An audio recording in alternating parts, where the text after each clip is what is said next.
Hello everyone, greetings of the day. Dear authors and invited guests, welcome to the welcome to the technical session 8C. Myself Prashi and this session would be moderated by me. On behalf of Global Knowledge Research Foundation and GR Scholastic LLP, it is my great pleasure to welcome you to the 10th International Congress on Information and Communication Technology ICICT 2025 London, United Kingdom. The 10th edition of this conference is being organized in a hybrid mode. The physical event was held the day before yesterday in London, United Kingdom, and the virtual event is being held through Zoom from 19th to 21st of February 2025. I hope you will enjoy the knowledgeable and interactive session through the day. In this session, we have six presentations. Each presenter will be given 12 minutes for the presentations, 3 minutes for the question and answers. On the 10th minute, I will raise a gentle reminder. There is another request to all the participants that you will have to stay connected to us till the closing remarks. If you have any queries or updates, then you can write it to me in the chat box given below. Now, without wasting any further time, I would like to start with our session. Our first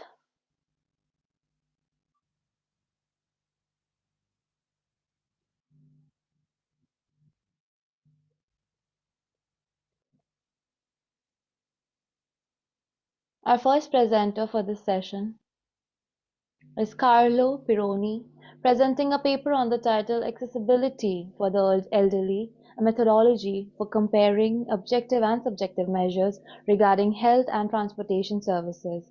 Sir, I request you to kindly take over with your presentation, please.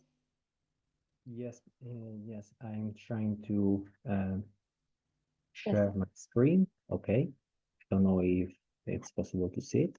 Yes, sir. Right now it is visible to us. Okay. I don't know if there are any issues here, but should be okay. Good morning, everyone. My name is Carlo Pirrone, and I'm a PhD student in civil and industrial engineering at the University of Calabria, Italy. Today, I'd like to share a case study from my research about urban accessibility. The title of my work is Accessibility for the Elderly, comparing objective and subjective measures regarding health and transportation services. Before we dive into the details, here's an overview of what I'll be covering in this presentation, starting with a brief introduction, followed by the research objectives and the methodology that has been necessary to structure. Hence, I will describe the main differences between objective and subjective measures in order to be able to understand their application to my case study, which is located in my hometown. I will then conclude exposing the main findings and talking about future developments, being ready for some of your questions. The present study highlights the importance of ensuring that every age group in a city has the right to access essential services.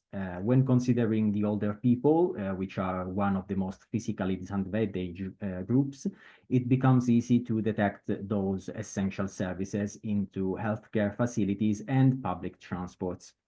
In cities aspiring to be developed, there is a need to ensure that people can be self-sufficient in living even a portion of their urban life space without facing significant obstacles. And this is especially true in larger cities, where people can face challenges such as long distances and wider travel times. These issues should not be addressed solely by relying on private vehicles, neither they should lead to feelings of insecurity. So there are some main questions to answer if we want to define if a city is efficient in providing essential services, such as what are the differences between an objective analysis that can be quantitative or qualitative analysis of the features of the urban environment and the perceptions that people may have of the same features. And if might a combination of these two perspectives provide a more holistic view of the effective accessibility.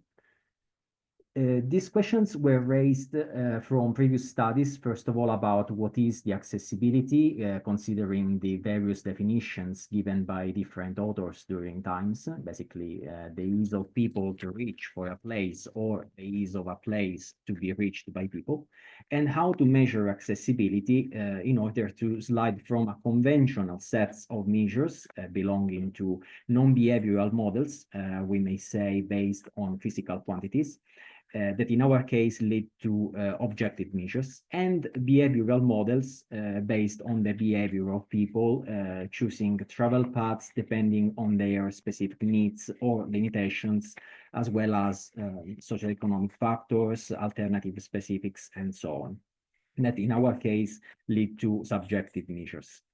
And meeting the geometric needs of the city and the living needs of the citizens is one of the hypotheses at the base of some efficient urban models that have been brought up, such as the 15-minute city by Carlos Moreno, that should allow everyone to access the main essential services, including the access to public transports, into a 15 minutes walk or bike ride. Obviously, if we talk about elderly people, we focus on the work. Now, just a little step back, we say that it is possible to consider two types of measures, objective and subjective measures. Objective measures focus on the physical quantifiable data used in case studies with relatively homogeneous social structures. Among the most used quantities, we have the gravity model, which calculates the attractiveness of a place basing on the number of the available opportunities and their distances. The cumulative opportunity measures, which simply counts the number of the opportunities reachable within a specific time threshold, and the walk score, which is basically a tool made to visualize how much of an area or a neighborhood is possible to explore by walking, given a specific time range. There are lots of these tools. In this case, we just used a mainstream and reliable one. About the subjective measures, they are based on people experiences that are the residents' perceptions, and they are essentially a feedback coming from people answering to questions in a survey about the weighted judgment of travel times, that are the times that people think they need to reach for their usual and the perceived accessibility scale, that is the ease to perform daily activities in scale from 1 to 5, with questions like, is it easy to access the places where daily activities are carried out? 1 to 5, or is it easy to reach for the daily activities by walking or using light mobility devices? Always scale from 1 to 5. As I was mentioning before, the case study is located in my hometown, which is Rende in southern Italy.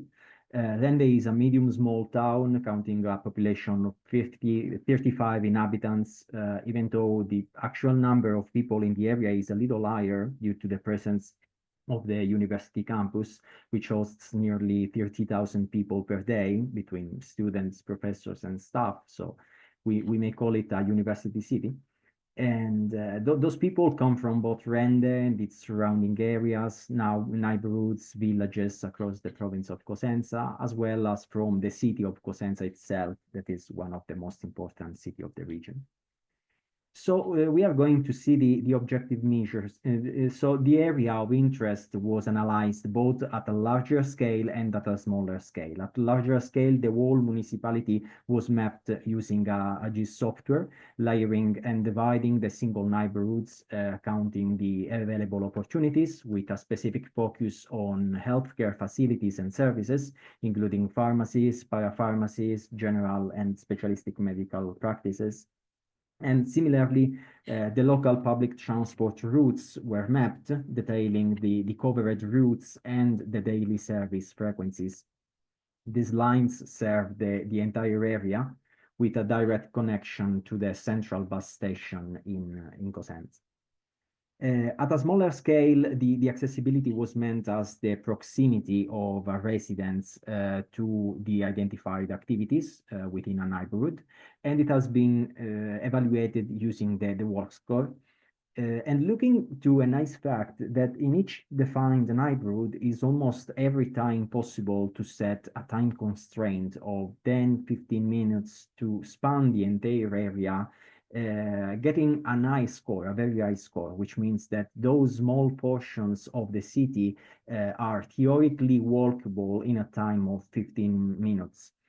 However, the tool doesn't account for people who do not walk at an average speed, as the elderly people do, and who cannot walk so easily for 15 minutes straight. Obviously, elder people can be quite hesitant to undertake such journeys. Therefore, we are going to the subjective measures. I said before that it was necessary to formulate a survey. It required to identify a sufficient number of individuals fitting the target age, and moreover, that were willing to answer the specific questions about mobility.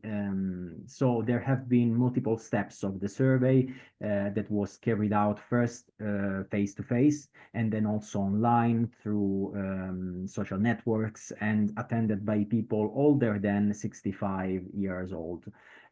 Some questions were adjusted in the process, trying to collect more data, appealing people from specific neighborhoods.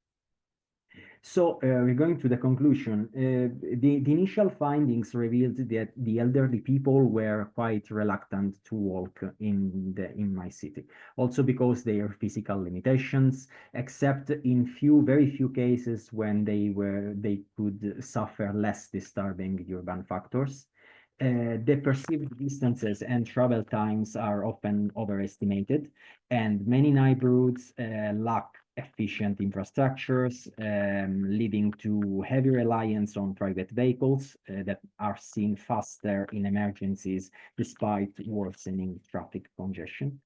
And the main conclusion is that an overlapping of the two methodologies of objective and subjective measures is possible, and it is necessary to prove and address the overestimation made by people, which are very important to know in order to develop maybe balancing indicators, to refine modeling, and surely in this next time I'll be able to analyze larger sets of data, since I've been improving the survey in the last times, shared it to a larger population in order to gather much more information in the site to use structural equations to analyze non-behavioral models. Thank you so much.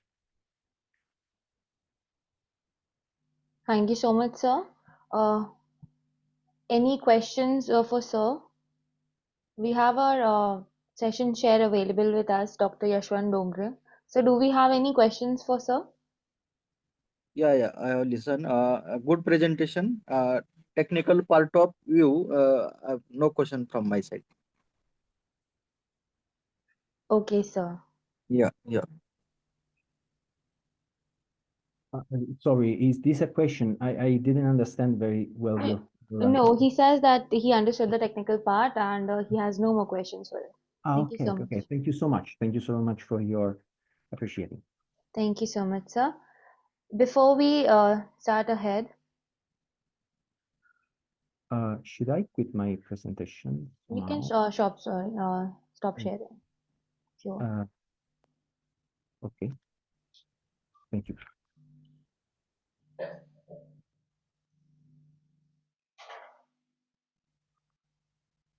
Before we go ahead, I would like all of you all to meet our session chair, Dr. Yashwant Dongre. Dr. Yashwant Dongre is currently working as an assistant professor, Vishwakarma Institute of Information Technology, Pune, India, researcher in the field of service computing and AI, excellent in developing J2EE-based applications capable of handling databases and web services, code in Java, GSP, and EJB coding. Thank you so much for joining us today, sir. Yeah. Thank you, madam, for invitation. And sorry for late joining. Yeah. No issues, sir. Thank you so much. Now, without wasting any time, I would like to call upon our next presenter. Our next presenter is Dulaj Dwalagala, presenting a paper titled Comprehensive IoT Solution for Improved Remote monitoring, and safety in outdoor settings. If you are available with us, I request you to kindly take over with the presentation, please. Yeah, sure. Yes, Shall I share? please, sir.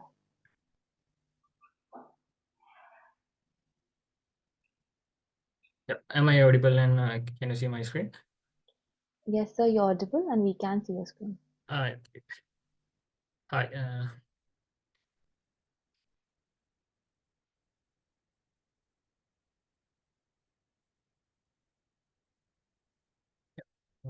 Hi all. I'm Dulash Devagala from Sri Lanka. I'm talking about my research on comprehensive IoT solution for improved remote monitoring and safety in outdoor settings.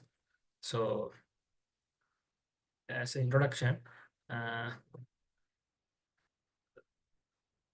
the outdoor activities such as hiking and camping offers a great adventure, but they also come with safety risk, especially in remote areas with poor or no network connectivity. In such locations, traditional communication method are unreliable, make it difficult to track individuals or send alerts in case of emergencies. So to address the challenges to IoT technology provides to powerful solution by integrating GPS tracking and LoRa-based communication. So we can monitor individuals in real time, even in areas with no cellular coverage. Or additional geofencing ensures users receive alerts when they move beyond predefined safety zones. So this research aims to develop an IoT-driven system that outdoor safety through the real-time tracking, action, long-range communication, and automated geofencing alerts. So then, as a literature summary, uh, as outdoor activities increases demand of reliable of IT-based monitoring and tracking solutions. So it has also grown. However, developing these systems presents several challenges. Uh, that's the GPS argument techniques. And to address the challenges, research have been explored key areas in outdoor IoT development, such as GPS techniques and low power communication protocols, LoRa and RSSI based positioning, and geofencing and security integration like scenarios. Furthermore, emerging technologies are shaping of the future of IT and that scenarios. So, so related works, and in this section, I will discuss the key related works that from the foundations of the research. First, IoT-based outdoor monitoring systems have been widely used in environmental monitoring and wildlife tracking and personal safety applications. So, previous research demonstrated that integrating GPS, environment sensors, and low power communication technologies so for GPS-based tracking and localization systems, uh, that studies have experimented with the GPS combined with the initial measurement units. So this method increase power of consumption and system complexity, limiting its effectiveness in the outdoor scenarios. And battery life is crucial. And another study is explored that use the low power GPS module integrated with LoRa and which enabled long distance tracking in remote locations in advanced but presented challenges with handling with high data rates in LoRa networks.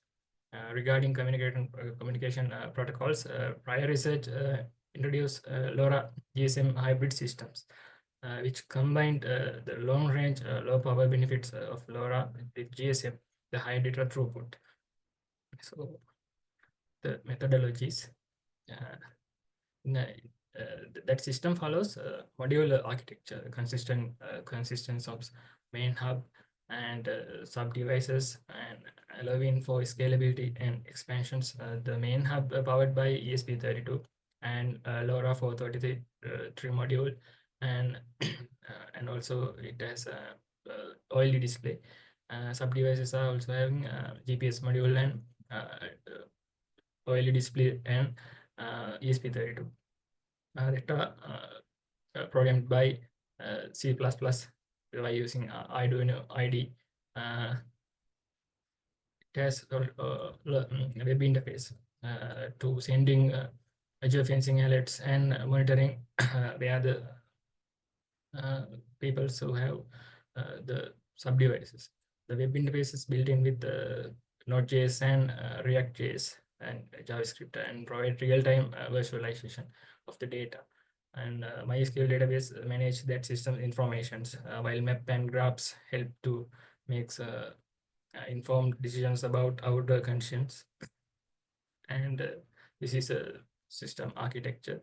And sub-devices connected with main hub and device mesh synchronizations, and geofencing alerts push to main hub and main hub sends to sub-devices, and main hub and sub-devices connected MQTT server with real-time data sent to dashboard over the internet and LoRa. Let's look some video clips how it works. This video looks how main hub works. Main hub communicate with that sub devices. It is communicate with LoRa and Wi-Fi also, and this sub devices is track their track its own on location and send it to main devices, and main devices send it to internet through the internet from to web devices, web dashboard. That web dashboard can also sense the geofencing alert and saving this geofencing alert and tracing the devices where they're located. And so results and discussions. Finally, our system demonstrated a strong performance in outdoor monitoring. With the new surname GPS module maintained to 5 m to 25-meter accuracy, but urban structures case degradation due to the module maintain urban canyon effect. That GPS could start over at average 30 seconds, but it functioned well in open areas, especially for long distance communication. I used LoRa for 33 MHz module. The maximum range is 2.5 km with the 90 to 93 to 90 success rate in open spaces. However, the dense environment like forest or urban areas, packet loss reached 7% to 10%. And due to interfaces to improve reliability, we implemented SYNNEC protocol to ensuring that every data packet sent was confirmed before transmission complete. The OLED display worked well low light conditions, but suffered from glare in the direct sunlight. To counter this, backlight features was implemented. On the software side, React-based based dashboard allows user to monitor real-time data while not just backend managed to devices information alerts. The MySQL database and MQTT server ensures the smooth data transmissions, and Wi-Fi enabled hub maintain alert functionality when during temporary internet outage.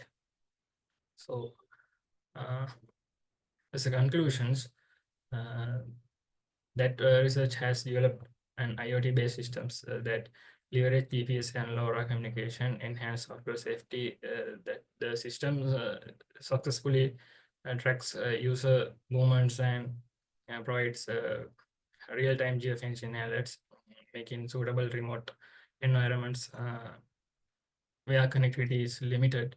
Our finding highlights a strong system performance, which accurate GPS location tracking and long-range data, that means LoRa communication. However, a further enhancement can make it even more efficient. The future enhancement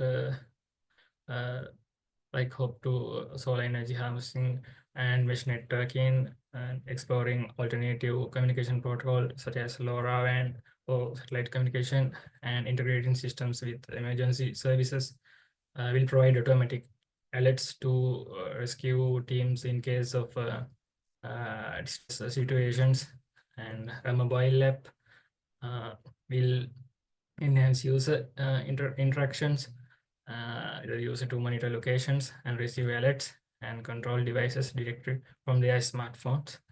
And lastly, the improvements will make system more robust and efficient and adaptable for various world applications, real world applications, including hiking, camping, and search and rescue missions. So thank you all. Thank you so much, sir.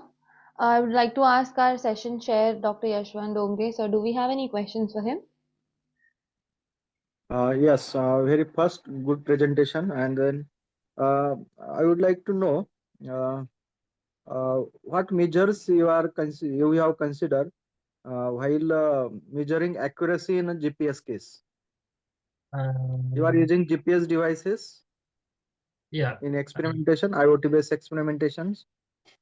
yeah. I just experimentation with the LoRa GPS module and get get values from database. It sends value minute by minute to database, and apply some formulas like Hausheim calculation to check the accuracy in GPS communication. Yes. Okay, okay, good. Thank you so much, sir. Now I'll call upon our next presenter. Our next presenter is Cinte Mutelo, presenting a paper on the paper title Examining the Impact of Data Governance on Privacy Regulations Compliance, a Systematic Literature Review. I request you, if you're available with us, kindly take over with your presentation, please. Ms. Cinte Mutelo.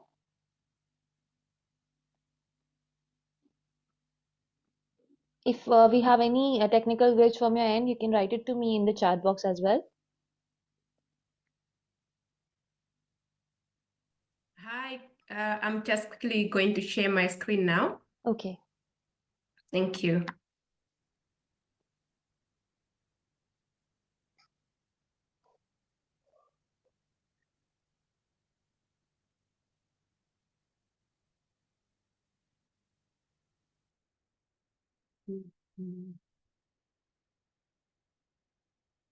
Where is my screen? I think it's this one. Please let me know if you can see my screen. Yes, ma'am, we can see your presentation. Thank you. All right. As already introduced, I'm Cinte Mutelo. I'm presenting a paper examining the impacts of data governance, privacy, regulation compliance. It's a systematic literature review. Some of the authors might be in the meeting now, like Professor Jude Osakwe, who authored this paper with me. Okay, so moving forward, please let me know if you can see my slides changing, because I might not see that on my side.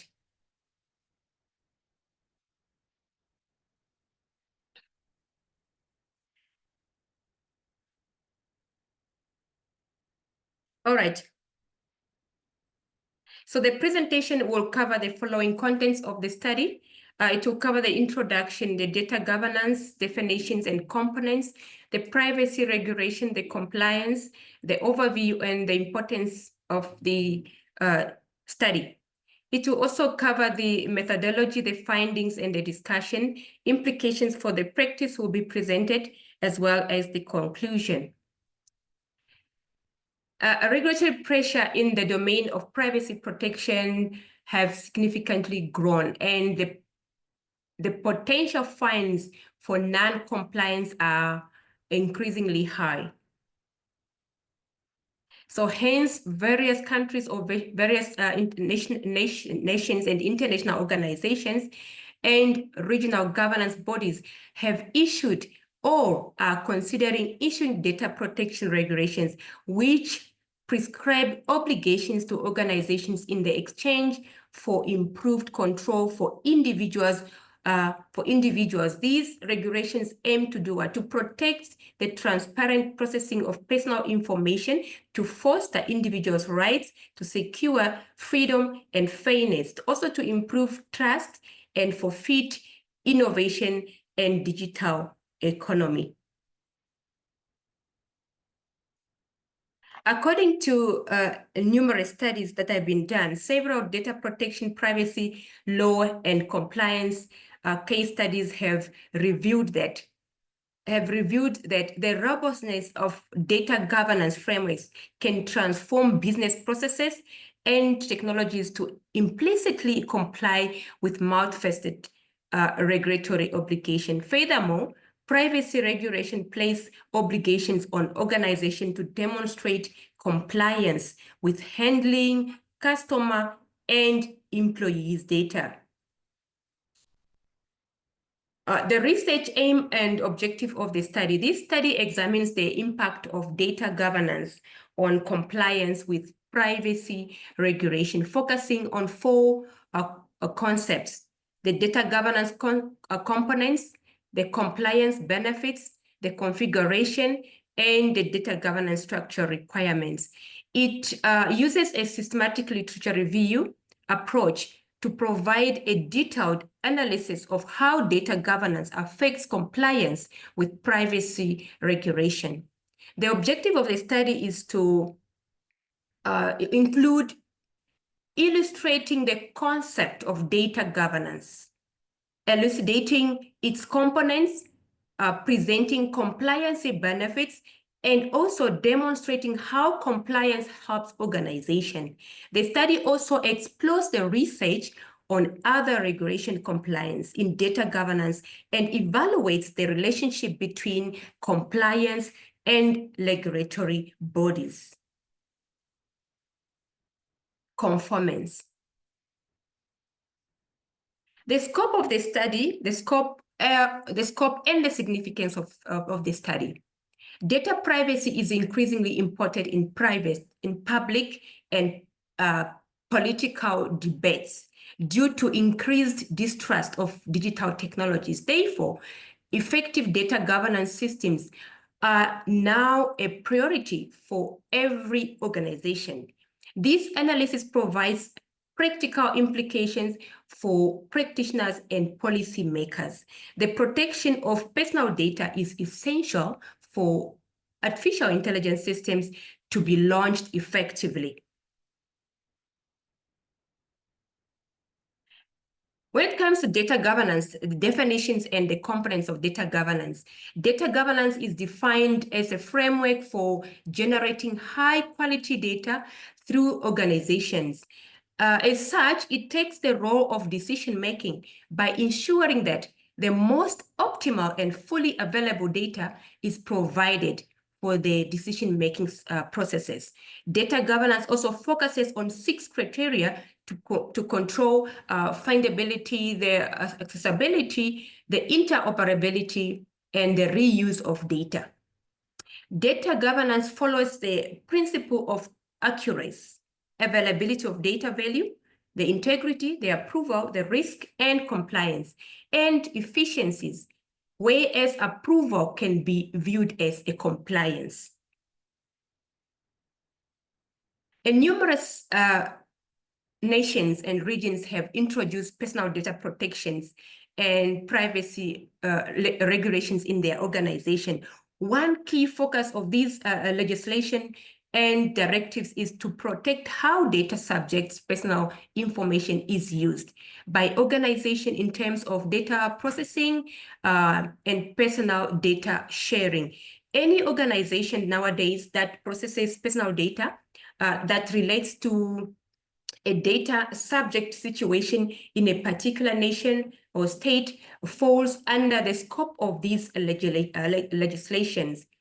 For example, should any organization process personal data in breach of this regulation, they have a legal liability and can be prosecuted and fined.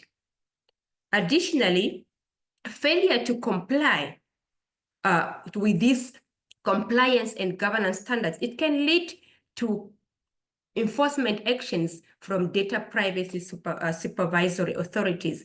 Compliance with data privacy regulation can have a positive side effect for consumers and data subjects.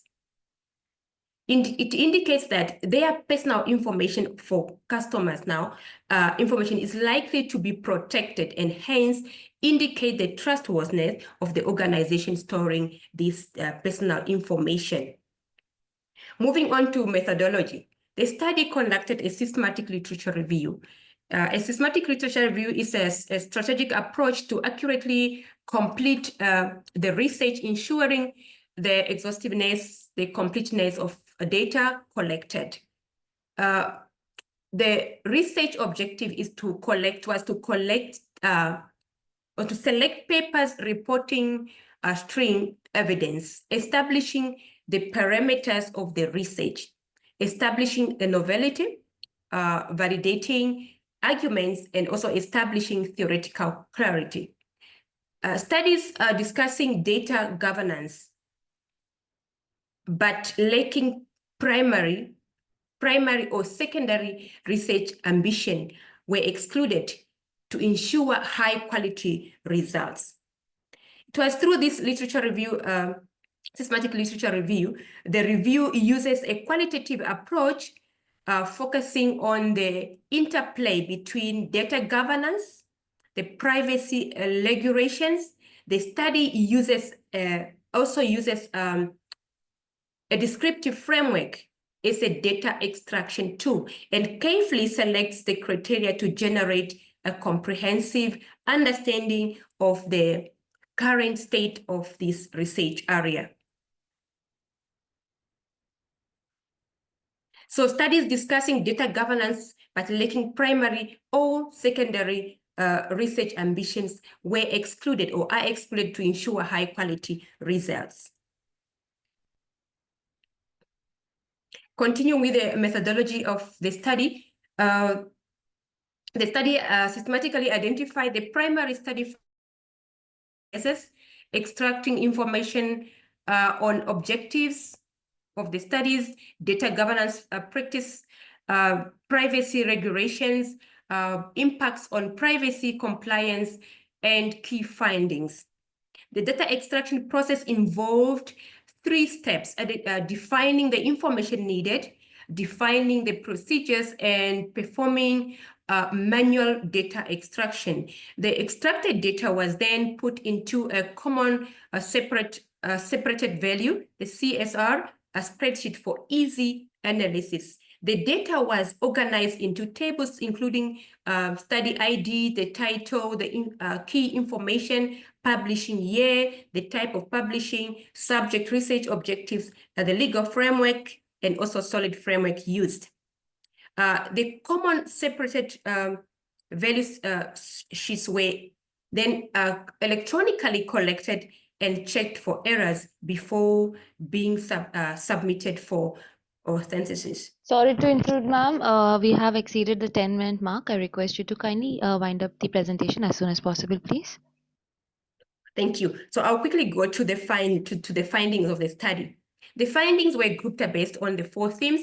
The systematic literature review identified literature regarding governance structures under the latest Privacy of Regulation Limited. So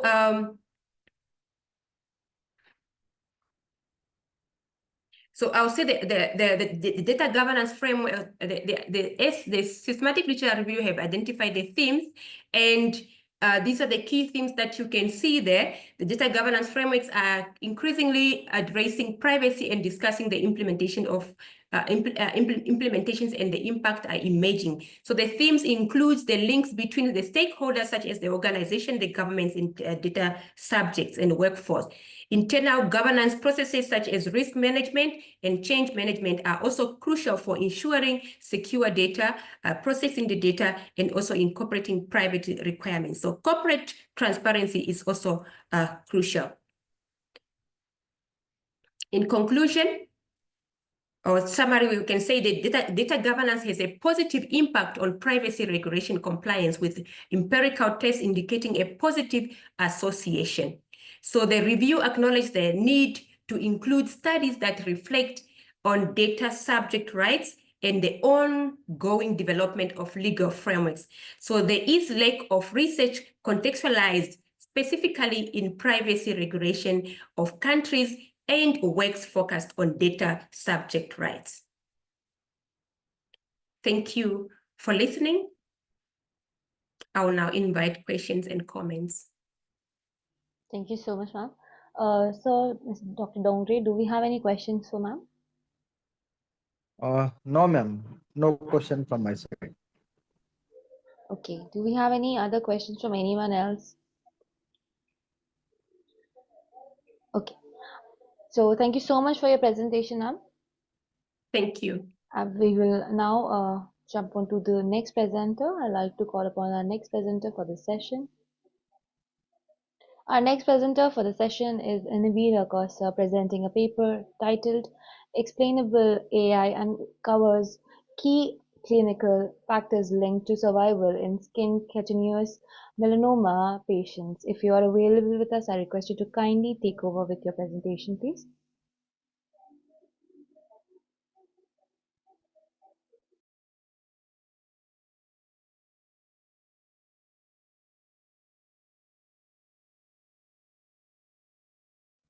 Professor Nabila Kosa.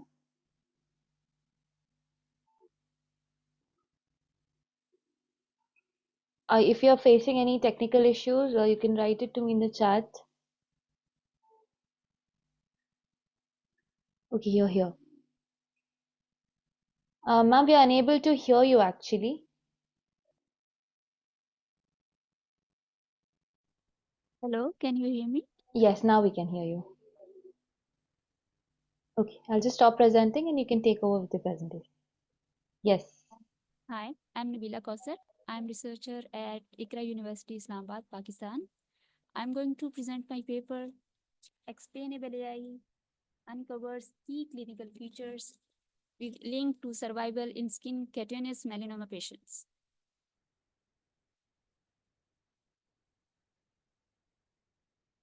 This is the layout of my presentation. First of all, introduction, then research motivation, followed by proposed methodology. Then I'll discuss the results and finally the conclusion. First of all, introduction. Skin cancer is one of the most common types of cancer characterized by the uncontrolled growth of abnormal skin cells. And skin cutaneous melanoma is one of the most aggressive form of skin cancer. It originates in melanocyte cells that produce the pigment melanin. Skin cutaneous melanoma is deadliest form of skin cancer globally. Survival analysis of skin cutaneous melanoma is also important. It can provide valuable insight into prognosis, treatment effectiveness, and factors influencing patient outcomes. Survival analysis can help in clinicians to improve overall patient management and treatment and improve the treatment strategies. Accurate survival analysis can direct clinical decisions and can save the patient life. Now, the research motivations. The first motivation for this research is that there is a need for better survival analysis techniques for the skin cutaneous melanoma for understanding the key features that impact the survival of the patients. Second motivation is that ML models are frequently used in healthcare, but the ML models are black box models because they do not explain their predictions. In the proposed work, explainable AI has been used for the survival analysis. Explainable AI model overcomes the limitation of traditional ML models by explaining their predictions through the identification of features involved in the decision making. Explainable AI models provide transparency and interpretable results, and they can help clinicians to trust and adopt ML models in clinical settings. Now, the proposed methodology. The proposed method for survival analysis has been developed in 2 stages. In the first phase, XGBoost model has been developed for the survival analysis. And in the second phase, the predictions made by XGBoost model has been explained with the sharp model. Then to validate the performance of the XI-based model, multivariate regression model has been developed using Cox proportional hazard model. To develop the proposed survival technique, dataset of clinical features have been downloaded from TCGA. Then it has been pre-processed by estimating the missing values and one-hot encoding for the categorical features. Now, why XGBoost model has been chosen for the development of the proposed survival model? Because it has high accuracy and ability to handle the complex data, and it can efficiently handle the model complexity. And the XGBoost model is built by using the decision trees, and these decision trees, with each decision tree corresponding correcting the errors of the previous developed decision trees. The hyperparameters that have been tuned during the development of the proposed model includes the learning rate, which has the value of 0.002, and maximum depth of the tree has been set to 3, and subsampling ratio has been set to 0.5. Subsampling ratio shows the amount of data that has been used to train a tree. And in the proposed research work, SHARP has been used for the explanation of the prediction of XGBoost model. SHARP assigns contribution score to each feature, and it helps explain each feature which is the most important in the prediction. It allows for more transparent and understandable predictions, making it valuable tool for the explaining complex model in various domains. This is the data flow diagram of the proposed work. First of all, clinical features have been taken from the TCGA, and then pre-processing has been performed. Then pre-processed data has been divided into 2 sets: training dataset and testing dataset. Training dataset has been used to develop the XGBoost model, and then test data set has been used to test the XGBoost model. Then SHARP has been applied on the test dataset part of the model to explain the prediction of XGBoost model. And the performance of the proposed model has been developed using the concordance index, which C index measures the accuracy of the survival model. The greater the C index value, the higher the performance. In the proposed research work, the accuracy of XGBoost model is 84.3%. Then SHARP interpretation shows that clinical feature of age, tumor priority, pathology stage, and pathology stage. This is the order of importance of features involved in the prediction of the survival of the patients. Then these features Cox proportional hazard model also confirmed the importance of tumor age, tumor stage, and tumor end stage to be important prognostic factors in the survival of the skin cutaneous melanoma patients.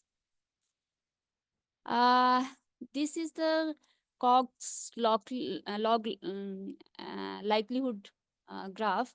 It shows the training of the model. It is observed from the figure that as the number of trees increase, the COGS log likelihood values decrease, which shows the better fit of the model, the better training of the model. This is the sharp graph. It is observed from the figure that age is the most important factor in the survival of the patient, then tumor purity, then pathology stage, and lastly radiation and race. These important race and radiation therapy are not important prognostic factors according to the developed model. Clinical insights: age is the strongest prognostic factor. Then tumor staging, tumor T stage and N stage are also the important factors in the survival of the skin cutaneous melanoma patients. And tumor priority is also related to the survival of the patient. But it's observed from the results that gender and race are lesser important features for the survival of the skin cutaneous melanoma patients. These are the results obtained from the Cox proportional hazard model. It's also observed from the results that age is the most important prognostic factor in the survival of the skin cutaneous melanoma patients.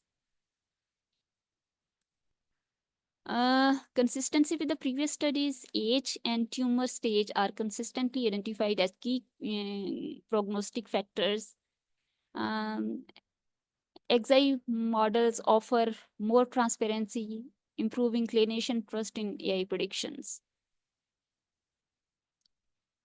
Conclusion: XI-based models provide interpretable survival predictions. According to the developed model, age, tumor purity, pathology T stage, and pathology N stage are the most important prognostic factors in the survival of the patients.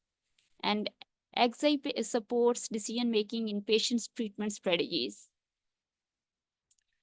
In future, expanding the model to include more diverse datasets and exploring the AI XI techniques for further interpretability. Thank you very much. Thank you so much, ma'am. I would like to ask our session chair, sir, Dr. Dongre, do we have any questions for her? Yeah. Detailed presentation, but I have one question. That for testing the model, before testing, training the model, did you use real-time data or data which is available in a data set? I used data that is available in dataset. And during testing time? Actually, the dataset that was downloaded from TCGA was divided into two parts: the training dataset and testing dataset. The training dataset has been used for training the model, and then after the trained model has been tested using the test model. So dataset was partitioned into two parts: the training dataset and the test dataset. Okay. Do you have any further plan to develop your own dataset in this field? We are trying to contact some hospitals in Pakistan. If we got some opportunity, we'll be doing this. Okay, good. Best wishes. Thank you. Thank you very much. Thank you so much. Now we will head on to our next presenter for this session. Our next presenter for the session is Amulima Shiobe, presenting a paper on the title Hybrid Prediction Model Using Elastic Regression and Echo-State Networks for Enhanced Yield Prediction in Crop Systems, a comparative study of dense neural networks and hybrid echo-state network models. If you are available with us, I request you to kindly take over the presentation, please.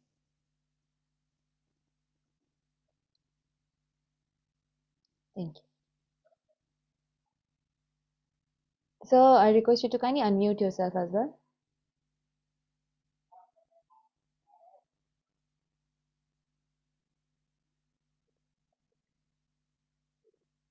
Okay, Yes. I'll be sharing my screen. Yes, we can see your screen and now you're audible as well, sir. Okay, thank you.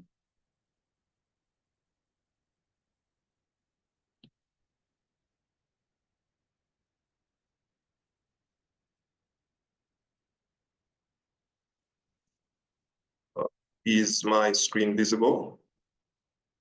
Yes, sir, your screen is visible. Okay, thank you. Okay, so my name is Mulimba Chikuya from the University of Zambia, and the title of the paper is mentioned. So we could be aware that predicting agricultural yields has always been a challenge due to the numerous interactions in the environment that potentially prevent us from having accurate yields, although this has been done for a very, very long time. But we note that there are certain problems when we try to predict yields and we introduce certain factors into the environmental equation.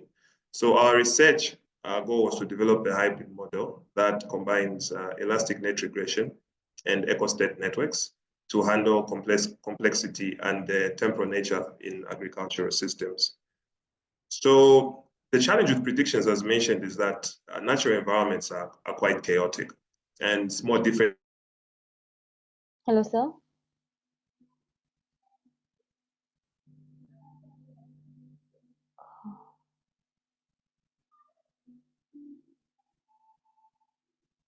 So am I audible to you? Actually, I think there's a technical glitch on your end.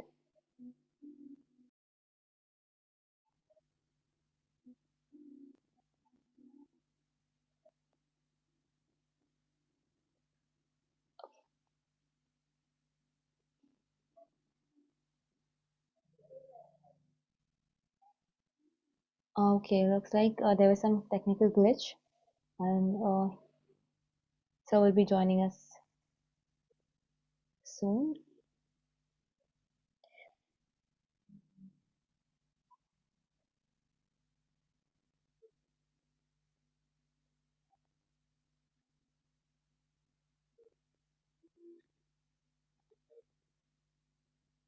Okay, meanwhile, I'll just ask the other presenter to kindly join in, and then whenever he's available, we'll take him in.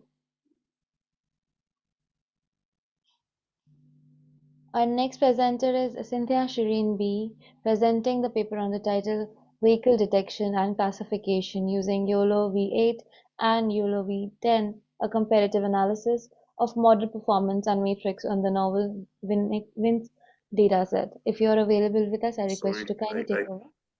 Okay, Am I you're audible, here? ma'am? Yes, so yes, ma'am, Yes. 1 second. Okay, sorry, I got disconnected internet Okay. connection.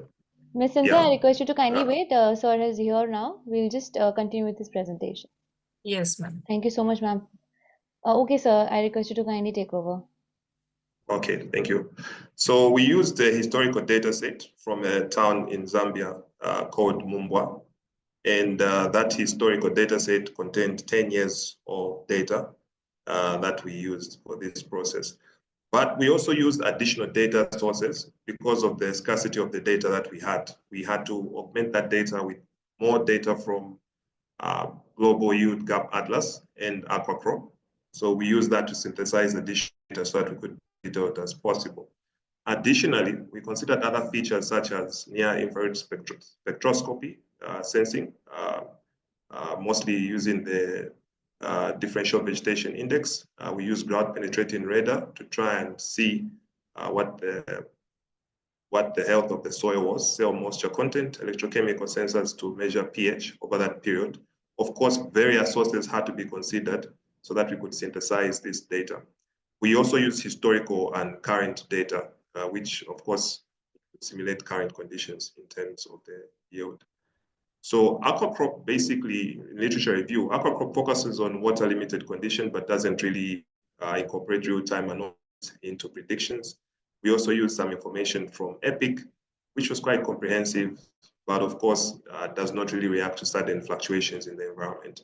Global yield gap also is basically stuck in the past. So hence, we had to really augment several data sources. A little bit on chaos theory, probably known as the butterfly effect, basically explains that very tiny initial conditions can have a very large effect on the outcomes. It's very important to take out as many features as possible, but of course, we don't want features that are too redundant or add no point to our predictions, hence the application of the elastic net regression in the readout layer. Our results, we did a comparison of the dense neural network versus the ecostate network. The results were not so impressive, I must say so.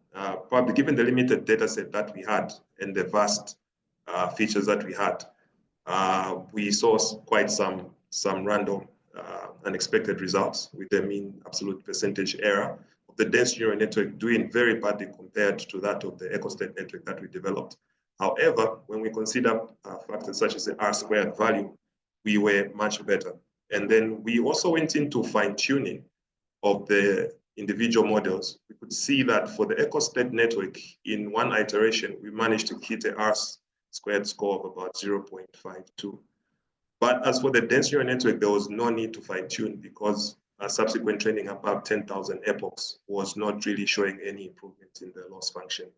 So there is basically, we've seen that the echo-state network is able to handle the chaotic nature because at the same time we're using historical data, we plug in real-time data.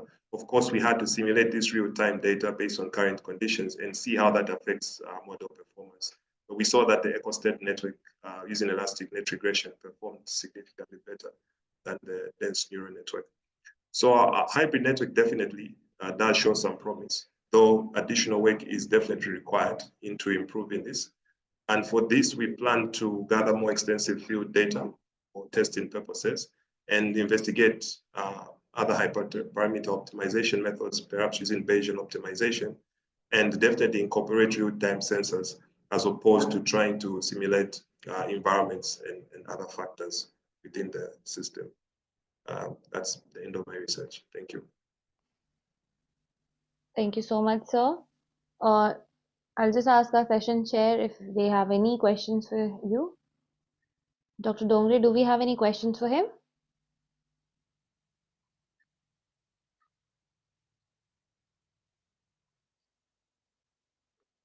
Hello. Okay. Seems to be some technical glitch. Do we have any questions? Okay. So thank you so much for your presentation, sir. Now we'll call upon our next presenter for the session and our last presenter.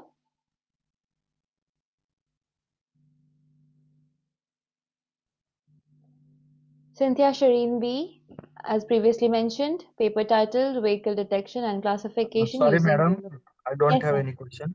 Sorry. Okay, sir. Thank you. There is some technical problem, I think. I was unable to unmute, actually. For sure, sir. No problems. Ms. Cynthia, I just request you to kindly take over with your presentation, please. Is my screen visible, ma'am?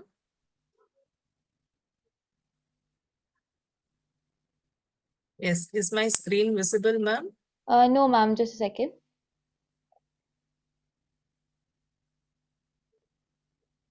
Now it is visible. Thank you. I hope it is in the full screen. Yes, ma'am, it is in the full screen. Yes, thank you, ma'am. So I'm Cynthia Shiran, a research scholar at the Department of Computing Technologies from SRM Institute of Science and Technology, India. And today I will be presenting my research work on vehicle detection and classification using ULO V8 and ULO V10, which is a comparative analysis of model performance and metrics on the novel Vinci dataset. These are the contents of my presentation. First, with the introduction, followed by the ULO versions and the literature review, and an explanation about the customized Vinci dataset, followed by the data augmentations which are implemented on the dataset, and finally with the comparative study made on both the ULO V8 and V10 architectures, followed by the results and conclusion. So when we talk about the introduction, vehicle detection classification has played a very important role in any intelligent transportation system. So accuracy in the detection is very essential, and it has to overcome all kinds of real world challenges like illuminations, occlusions, and the various varieties of vehicle structures, shape and size and colors which are present in the road traffic. So convolutional neural networks have played a very contributed essentially in the field of vehicle detection in localizing and identifying, classifying the vehicles. This vehicle detection process by the CNNs are generally done by two types of detectors, the single stage detectors and two-stage detectors. When we talk about the two-stage detectors, the entire process is carried out in two steps. Initially, the region of proposal is generated in the first step and followed by the object localization and classification done in the second step. Region-based CNN, which we call it as RCNN and faster RCNN, are certain examples of two-stage detectors. When we talk about the single-stage detectors, all the both the steps which were said earlier, that is the prediction of the bounding boxes and labeling of the objects, are entirely clubbed up together in a single step. SSD and you only look once, which we call it as ULO, are some of the best examples of single stage detectors. The Sorry to complexities. interrupt, ma'am. Are you showing the PDF right? So the presentation on presentation right now, because we can see whole screens and the slides are being shown here. I am showing the introduction slide, ma'am. Okay, okay, ma'am. Is my next, I have changed the slide. Is that visible? No, that is why I'm asking, ma'am. Only first slide is visible right now. First slide, in the sense the name board slide is only visible still now? Yes. Okay. Yes. Is it, Now we can see the YOLO versions titled slide right now. Slide 4. is it in slideshow? Yes. Okay. Okay. So these are the YOLO versions which have been implemented in all these years, starting from YOLO V1 to YOLO V10. Now the recent version is YOLO V11. So in the YOLO version 2 and 3, more importance were given to the architecture, and in the next versions like YOLO V4 and YOLO V5, the performance were given high importance. In the latest versions, we can see that the detection efficiency and precision is given more importance when compared to the other YOLO versions. Moving on to the next slide, these are the reference papers. A few important reference papers have been displayed here. The first two papers are about YOLO V10, and the third paper is on the comparison of all the YOLO based detection algorithms, and the last paper is on the YOLO V8 model. So when we talk about vehicle identification, here I have used a customized data set called vehicle identification and classification, which I mention it as VINC data set. This data set was captured in the dense and the sparse traffic regions of the suburban and urban regions of Chennai in the Tamil Nadu state of India. The entire data set is classified as 70, 25, and 50 split for the training, validation, and testing purpose. They have a total of 1598 images in the training set and 1118 images in the testing set and 62 images in the validation set. So after receiving the images, data augmentation techniques have been implemented in order to add more images or increase the data set volume. In general, these augmentations are generally performed to balance the underrepresented classes and also reduce the possibility of overfitting and underfitting.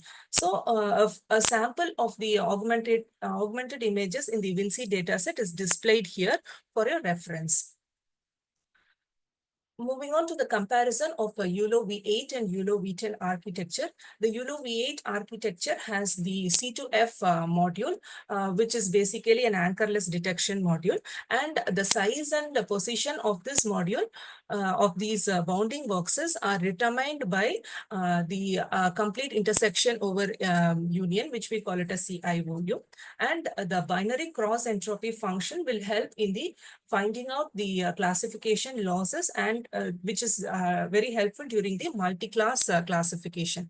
When we move on to the YOLO V10 model, it is a non-maximum suppression-free method which uses the dual label assignment methodology. Here in the dual label, a systematic matching has been implemented in the architecture so that a coherence is maintained between the two branches.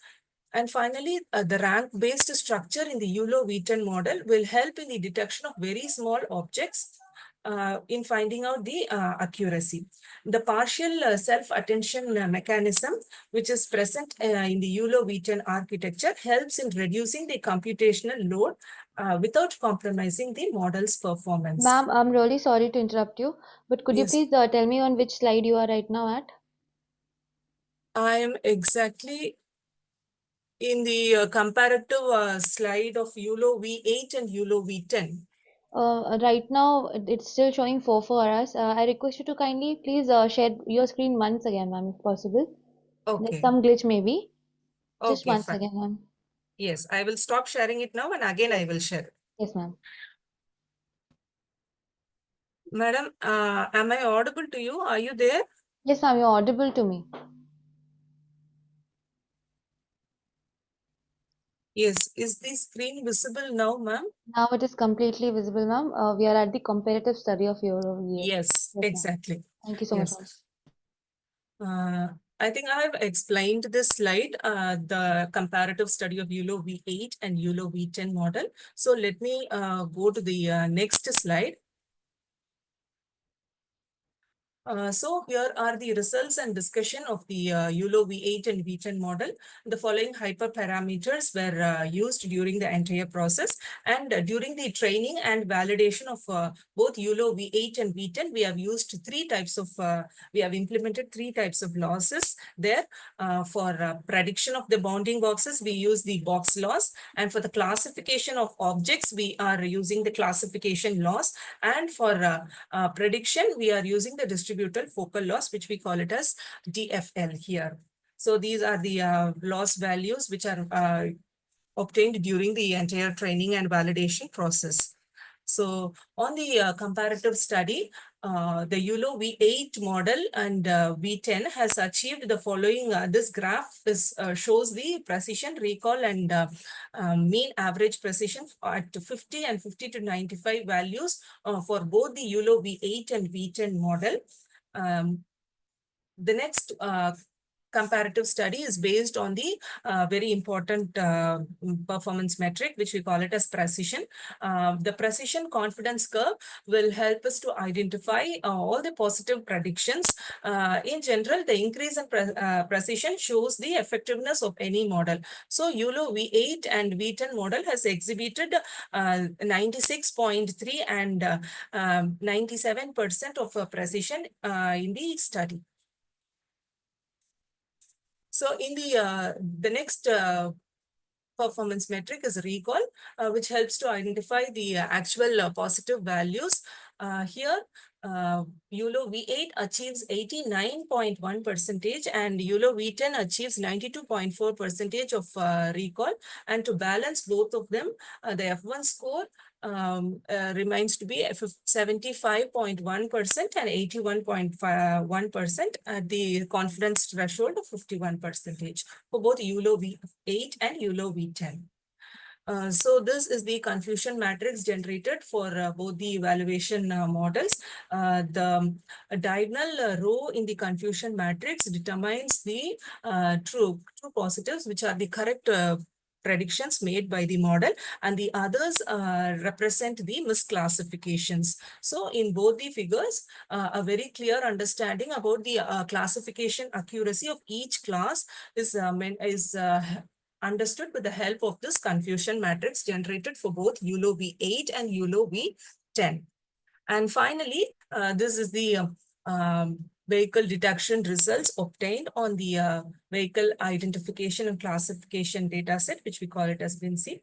And if we just look upon here in detail, ULO V10 has a better classification accuracy in finding out very smaller vehicles like bicycles, bikes, and cars. But when we compare that with ULO V8, it has a comparatively low detection accuracy in smaller objects, but it competes itself in detecting the larger vehicles like buses and trucks with the ULO V10. This figure shows you a sample vehicle detection results on the VINCI data set. So to conclude with the research, the entire research work is basically a comparison of the detection performance between the two object detection models, ULO V8 and ULO V10, on the novel Vinci dataset, along with its merits and limitations. From the experimental analysis, we understood that ULO V10 shows a better accuracy in detecting very complex and smaller objects like buses, cycles, and cars when compared with ULO V8. And next, ULO V8 also showed its classification accuracy in detecting larger objects like trucks and buses. In the future work, we are planned to check on to the scalability of the Vinci dataset on other deep learning or machine learning techniques, which are helpful in vehicle detection, tracking, and re-identification process. Thank you. Thank you so much, ma'am. Sir, do we have any questions for ma'am? Yeah. Hello, ma'am. Yes, sir. You are detecting object. How your work is different than recognizing the object? Detection is same as to recognition. So with the help of bounding boxes, we are finding out, that is locating the presence of the object. Along with what point makes it difference from recognizing is that in detection, we are just finding out the object, as well as we are labeling what type of object it is. For example, in the road traffic, it can be either a car or even a pedestrian or a bike or a cycle. Whatever object it is, it also gives the label of that when compared to recognition. Okay, good, good. Thank you, sir. Thank you so much. With this, we come to the end of our session. I sincerely thank our authors for their excellent presentations and contribution in this session, and all our participants for being a part of this international conference. I hope this session was informative enough. We, on behalf of the whole team, thank you for your support during this 10th version and all the other previous 9 versions of this conference. We will be happy to have you in the 11th version in 2026. All the presenters will be getting their digital certificates through email within the 2 working days. Further, all the papers have been already forwarded to the Springer. The publication will be live within 6 months. Kindly cooperate with the team of ICICT 2025. I would also like to thank our session chair, Dr. Yashwant Dongre. Sir, thank you so much for sessioning our chair. Would you like to say a few words as we end our session, sir? Yeah. Very first, I would like to say thank you to organizing committee and ma'am, to you. All sessions were very informative and useful, and uh, you take this research to further level. Best wishes for it. Thank you. Thank you so much, sir. Now, as we close our, before we end this session, I just request all of our presenters to kindly switch on to their cameras so that we could have a quick snapshot of this digital session that we just attended. All the participants, we request you all to kindly switch on to your cameras for a quick snapshot.